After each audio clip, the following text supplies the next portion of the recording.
台北市今年建成140栋，台北市文化局是表示讲，12月进前台北市内7座文字馆会串联推出真侪活动，要互民众来认捌台北市的历史。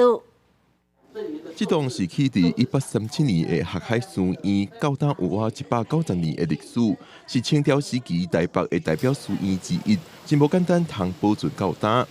学海书院1985年封定做是第3级古迹。2010年开始修复工程，按算2026年通完成。在当时呢，其实就是作为学子教学的发展教育的一个空间。好，那到了在日治的后期，当时因为学海书院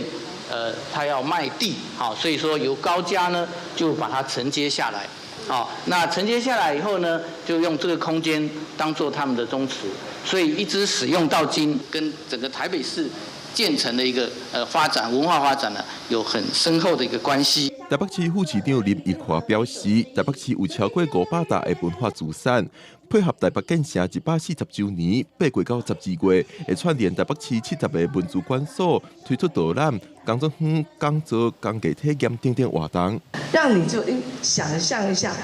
以前的台北城是什么样子？文史工作者会带着我们做非常多认识台北的相关的文字的导读。参与的文字馆所包括最近拄开放的李林秋故居、阳明山顶的草山御宾馆，还有大场也出名的古迹丹天来故居等等，分布伫规个台北市。工艺体验也会带民众体验各款传统建筑的艺术工法，见证台北市140年来的历史。记者郭明玉开台北报道。